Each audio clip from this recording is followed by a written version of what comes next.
Edward was happy to be running again after a long time. His driver and fireman had been considerate to arrange his now regular timetables with Sir Charles Hatt, the Fat Director, though they were careful not to push Edward to his limits, given his age. As the days passed, all of the engines had given Edward their full support. All, except two, Gordon and another big blue tender engine. This engine had no name, only his number, 98462. Along with Gordon, 98462 had been brought to the railway on trial, and although he and Gordon had a great deal in common, both being boastful and cocky, 98462 never seemed to know when enough was enough. One evening, Edward came into the sheds after taking his last passenger run of the day, feeling quite proud. You finally managed to make it out at the station, sniffed 98462. I've never known an engine like you be so useless, Edward. I'm sure we'll be hearing a lot of complaints from the passengers tomorrow. You must have been behind time all day. Thomas and Henry gave 98462 a foul look, but Edward just smiled. Actually, he chuckled, we were right on time.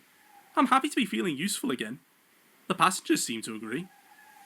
Edward knew if he did not let 98462's remarks bother him, the engine wouldn't berate him for long, and soon enough, having given up on getting any sort of reaction out of Edward, he drifted off to sleep.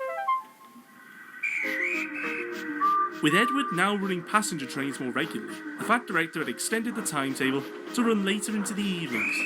This meant that Edward, Gordon and 98462 would now be running the island's main passenger services.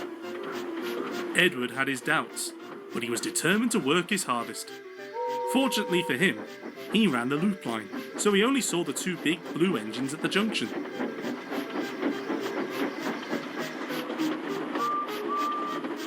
But as the weeks passed, Edward began to feel tired. He thought his trains were getting heavier, or that his age was beginning to show.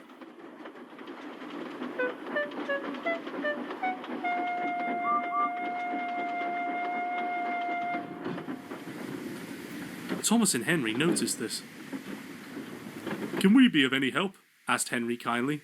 We are a little worried about you. No, thank you, puffed Edward. You have your own trains to manage. We can't upset the Fat Director's timetable.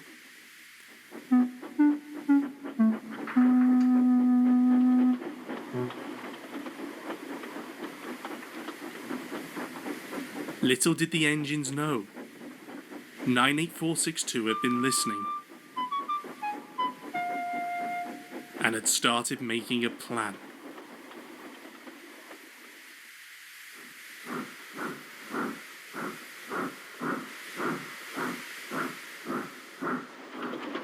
The next morning, Edward puffed into the big station to collect his first train of the day, but he couldn't see his coaches at any of the platforms.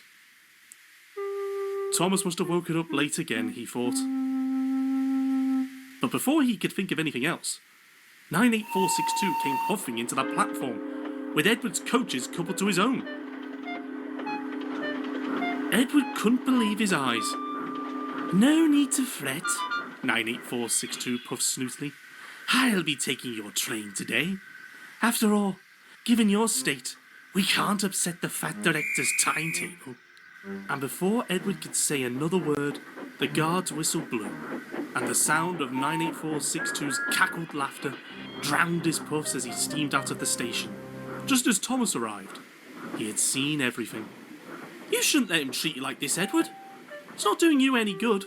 Even Gordon never goes this far, he huffed. Why don't you speak to the Fat Director about it? He's not worth it, Thomas, Edward interrupted. It's best we just get on with our work. And Edward puffed away, leaving a completely distraught Thomas with much to think about.